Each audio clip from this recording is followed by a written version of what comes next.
अस्सलाम वालेकुम व्यूवर्स, आप देख रहे हैं इन सर्च ऑफ विजडम। और आज की अपने डिस्कशन में हम डिस्कस करने जा रहे हैं ज्यूडाइज़म। जी हाँ, यहूदी मज़हब। आप लोगों में से अक्सर लोग यहूदियत को इस्लाम के पर्सपेक्टिव से जानते होंगे, और अक्सर ही आपने यूट्यूब पर यहूदियत से मुतल्लिक बहुत सारी कंट्रोवर्शियल बातें भी सुनी होंगी। इसलिए आज हम यहूदियत की तारीख़ को देखेंगे कि एक यहूदी ख़ुद अपने मज़हब को और अपने मज़हब की तारीख़ को कैसे बयान करता है। और इसके अलावा from a scholarly point of view और एकेडमिक सर्कल्स में यहूदियत की तारीख़ को किस तरह से देखा जाता है, और कैसे कंपैरेटिव रिलीजन्स और रिलीजियस स्टडीज़ में ज्यूडाइज़म की बेसिक्स को पढ़ाया जाता है। So let's get started. यहूदियत की तारीख़ शुरू होती है 4000 साल पहले। जी हाँ, 4000 साल पुराना ये मज़हब यहूदियत मोनोथीस्टिक रिलीजन्स में से एक है, यानी इब्राहिमी अदियान में से एक है।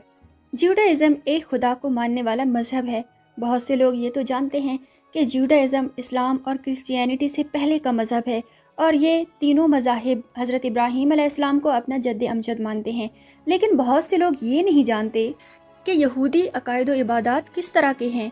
ना ही ज्यूडाइज़म की मुक़द्दस किताब तौरात के बारे में मालूमात हैं, और ना ही आर्क ऑफ कवेनेंट या ताबूत सकीना के बारे में। तो चलिए आज की अपनी इस वीडियो में हम इन सवालों के जवाब तलाश करते हैं। 4000 साल पहले ईस्टर्न मेडिटेरेनियन के पास ये मज़हब परवान चढ़ता है, और आज की दुनिया में तकरीबन 15 मिलियन के करीब यहूदी मज़हब के पैरोकार मौजूद हैं। ज़्यादातर यहूदी मज़हब के पैरोकार अमेरिका और इसराइल में आबाद हैं।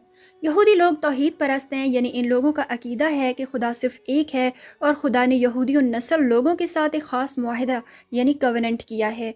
खुदा इनके अच्छे अमाल का सिला देता है और इनकी बुराइयों पर सज़ा देता है, और अम्बिया के ज़रिए उन तक अपनी तालीमात को पहुँचाता है।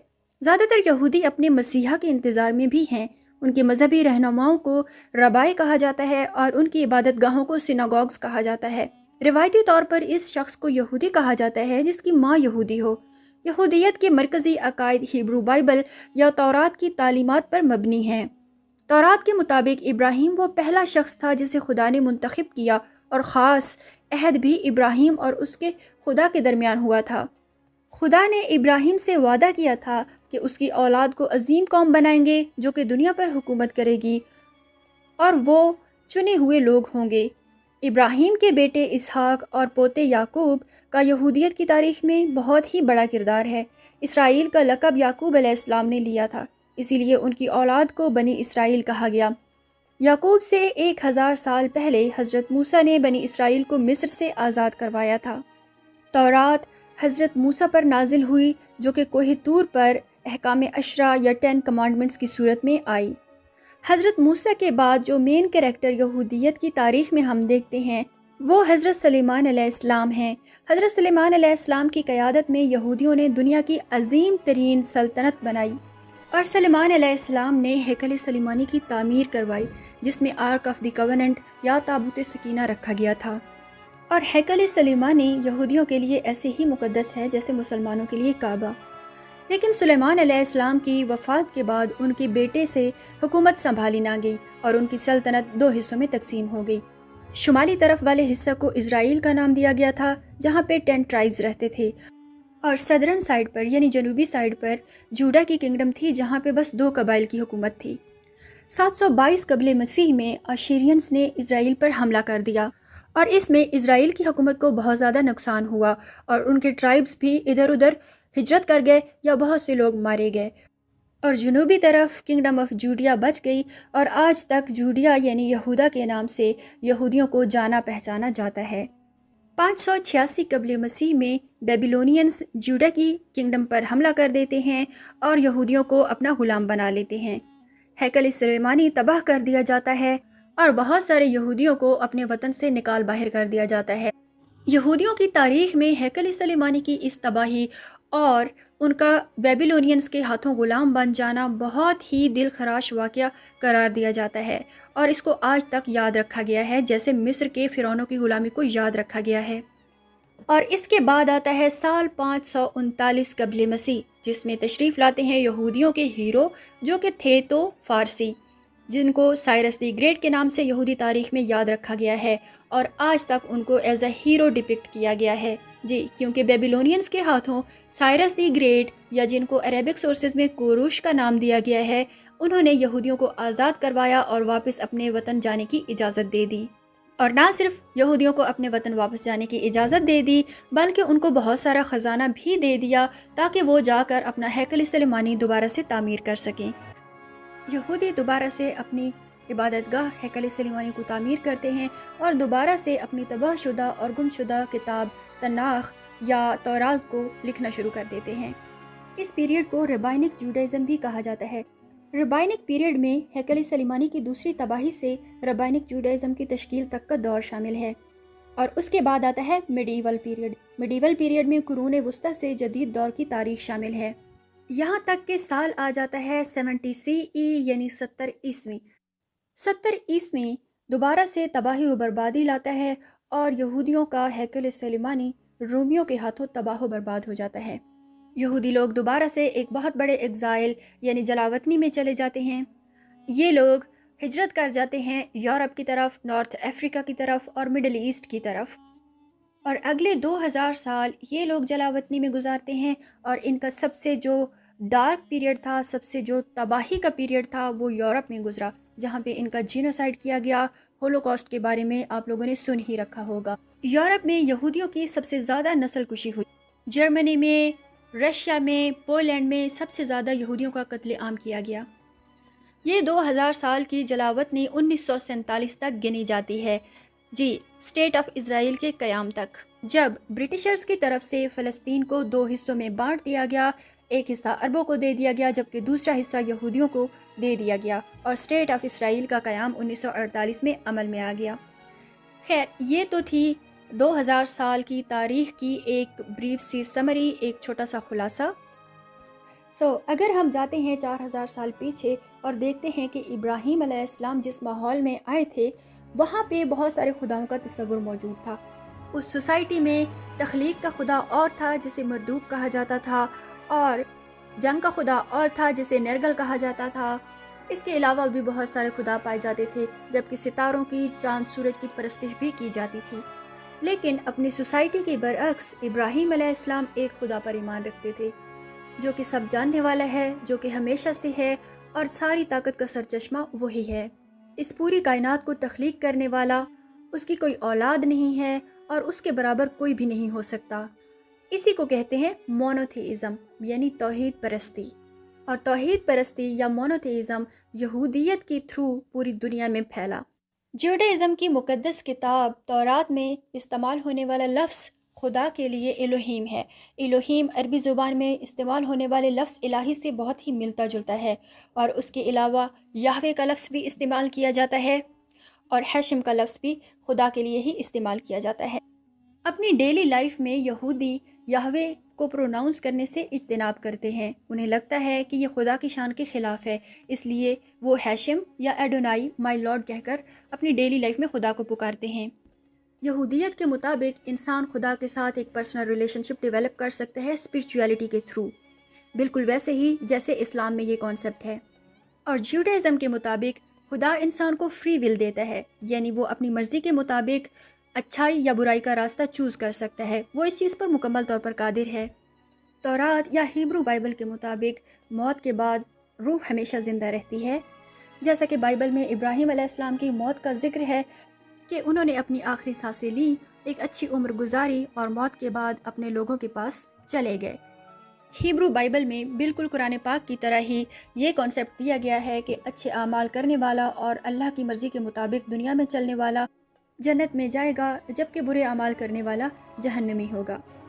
یہودی مذہب کے عالم لوگ، جو پڑھے لکھے لوگ، دین کا علم رکھنے والے ہیں، وہ یہ کہتے ہیں کہ ہمیں اس زندگی کے بعد کی زندگی کا کچھ بھی نہیں پتہ، ایسے ہی جیسے مسلمانوں کو پتہ نہیں ہے. ان کی کتاب یعنی ہیبرو بائبل بھی قرآن پاک کی طرح اتنا ہی ڈیفائن کرتی ہے کہ اگلی دنیا کی زندگی اس دنیا میں گزارے جانے والی زندگی کے اعمال پر منحصر ہوگی.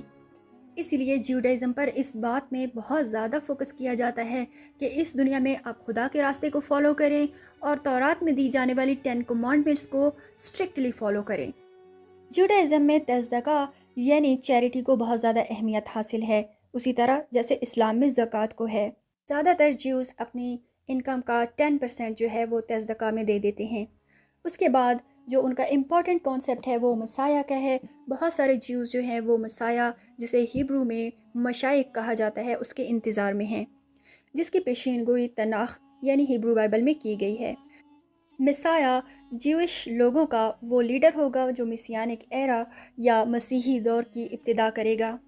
وہ ہولی ٹیمپل یا ہیکل سلیمانی کو دوبارہ سے تعمیر کرے گا اور پوری دنیا سے یہودیوں کو اپنی زمین میں واپس لائے گا، اور اس کے بعد اس مسیحا کے تھرو دنیا میں بھوک، جنگ، افلاس کا خاتمہ ہو جائے گا اور خوشحالی کا دورہ شروع ہو جائے گا۔ جیوڈائزم میں یہ بھی عقیدہ پایا جاتا ہے کہ جب ان کا مسیحا دنیا میں واپس آ جائے گا تو وہ تمام یہودی جو اس پوری دنیا کی تخلیق سے لے کر اب تک کے ٹائم تک کہیں بھی دنیا کے کسی بھی حصے میں زندہ رہے، ان کی ریزریکشن ہو جائے گی، اور ریزریکشن کے بعد وہ مسیحا کے ساتھ مل کر دنیا کو پرامن بنا دیں گے۔ اسی لیے یہودیوں کے لیے یہ بہت لازمی ہے کہ جب کوئی یہودی مر جاتا ہے اور کسی بھی وجہ سے اس کے جسم کا کوئی بھی حصہ کٹ جاتا ہے جنگ میں یا کسی ایکسیڈنٹ کی وجہ سے یا کسی بھی بیماری کی وجہ سے، تو اس حصے کو باڈی کے ساتھ دفن کرنا بہت ہی لازمی ہے، تاکہ جب اس کی ریزریکشن ہو تو اس کا کوئی بھی حصہ ادھر ادھر نہ ہو۔ یہ جتنے بھی ریلیجس بلیفز اور عقائد میں نے آپ کو بتائے ہیں یہ تناخ میں سے ہیں۔ اب باری آتی ہے تلمود کی۔ جی ہاں، ایک اور بک ہے جس کا نام ہے تلمود۔ تلمود بھی جیوش لوگوں کے لیے بہت ہی زیادہ امپورٹنٹ ہے، تقریباً اس میں 38 والیومز ہیں۔ تلمود دراصل بہت ہی ایک میسو کلیکشن ہے جو کہ تورا یا تورات کی کمنٹری پر مشتمل ہے۔ یعنی اس طرح سے ہم دیکھ سکتے ہیں کہ جیسے اصول تفسیر کی کتابیں اسلام میں ہوتی ہیں کہ کس طرح قرآن پاک کی انٹرپریٹیشن کی جائے، کس طرح قرآن پاک کی تفسیر کی جائے، تلمود میں بھی تورات کو انٹرپریٹ کرنے کے اصول و ضوابط اور بہت ساری کمنٹریز لکھی ہوئی ہیں۔ ان کمنٹریز میں بہت ساری ڈیبیٹس ہیں، لیگل تشریحات یا انٹرپریٹیشنز ہیں، تاریخ، ایتھکس اور فلسفہ کے بارے میں بھی بہت کچھ لکھا ہوا ہے۔ تلمود جیوش لا جسے ہلاکہ کہا جاتا ہے اس کی فاؤنڈیشنز پرووائڈ کرتی ہے۔ بہت سے لوگ جیوڈائزم یا یہودیت کو صرف ایک مذہب مانتے ہیں۔ اصل میں یہودیت ایک ایتھنیسٹی کا نام ہے، ایک ریس کا نام ہے، ایک کلچر کا نام ہے، اور کلچر میں بھی آگے بہت ساری ڈائیورسٹی ہے، یعنی بلیک جیوز ہیں، ایشین جیوز ہیں اور وائٹ جیوز ہیں۔ ایسے لوگ ہیں جو کہ بائی برتھ ہی جیوش ہیں، اور ایسے لوگ بھی پائے جاتے ہیں جو کہ کنورٹ ہو کے جیوز ہوئے۔ اس کے علاوہ ایسے جیوز بھی ہیں جو مذہب پہ یقین ہی نہیں رکھتے، ان کو ایتھیسٹ کہا جاتا ہے۔ نوسٹکس بھی ہیں، اور اس کے علاوہ ریلیجیس جیوز بھی ہیں۔ جیوش لا کے مطابق ایک وہی بندہ جیو ہو سکتا ہے جس کی ماں جیو ہو۔ میڈیول پیریڈ کے ٹائم سے ہی جو میجر گروپس ہیں جیوز کے، ان میں دو ہی ہیں، اشکنازی اور سفاردی جیوز۔ اشکنازی وہ جیوز ہیں جو کہ سینٹرل اور ایسٹرن یورپ میں ان کی کمیونٹی ڈیولپ ہوئی تھی۔ ان کی زبان یڈش ہے، یہ ایک کمبینیشن ہے ہیبرو لینگویج اور یورپ کی لینگویجز کا۔ اشکنازی جیوز کے بارے میں بہت ساری کنٹروورشل تھیوریز بھی ہیں کہ اشکنازی جیوز ایتھنیسٹی کے اعتبار سے جیوش نہیں ہیں، یعنی ان میں جیوش بلڈ نہیں ہے، دراصل یہ یورپی لوگ ہیں جو کہ کنورٹ ہو کے جیوڈائزم کے ریلیجن میں آئے تھے۔ اس کے بعد آتے ہیں سفاردک جیوز۔ سفاردک جیوز وہ لوگ ہیں جو کہ اسپین میں رہنے والے جیوش لوگوں کے ڈسینڈنٹس ہیں۔ یہ لوگ اسپین میں اپنی پرسیکیوشن کے دوران نارتھ افریقہ اور دوسرے میڈیٹرینین کنٹریز میں شفٹ ہو گئے تھے۔ ان کی بھی اپنی زبان ہے جسے لیڈینو کہا جاتا ہے۔ یہ کمبینیشن ہے ہیبرو لینگویج کا اور پرانی اسپین کی لینگویج یعنی اسپینش کا۔ اس کے علاوہ جیوز کی بہت ساری اور بھی قسمیں ہیں۔ یہ لوگ ایران میں رہتے ہیں، عراق میں، یمن میں اور ایتھیوپیا میں، اور ان ایشین کنٹریز میں رہنے والے جیوز کو ہی دراصل اصل ایتھنیسٹی کے اعتبار سے اور نسل کے اعتبار سے اصل جیوز کہا جاتا ہے۔ لیکن زیادہ تر ہولڈ اشکنازی جیوز کا ہے، حکومتی عہدوں میں بھی اسرائیل میں، اور ویسے بھی جو ویسٹرن کنٹریز میں رہتے ہیں اشکنازی جیوز بہت زیادہ پاورفل ہیں۔ جیوڈائزم میں اس کے علاوہ ہم دیکھتے ہیں کہ اسلام کی طرح جیسے اسلام میں حلال اور حرام کا کانسیپٹ ہے فوڈ کے لیے، اسی لیے جیوڈائزم میں بھی کوشر فوڈ کا کانسیپٹ پایا جاتا ہے۔ کوشر فوڈ کے لاز میں بہت ہی اسٹرکٹ رولز ہیں کہ کون سی چیز آپ کھا سکتے ہیں، کون سی نہیں کھا سکتے، کس ٹائم پہ کون سی چیز کھا سکتے ہیں، وغیرہ وغیرہ۔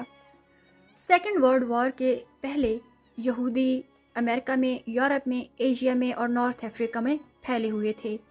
तकरीबन 6 लाख यहूदी सिस्टमेटिकली कत्ल कर दिए गए हिटलर के दौर में जर्मनी में।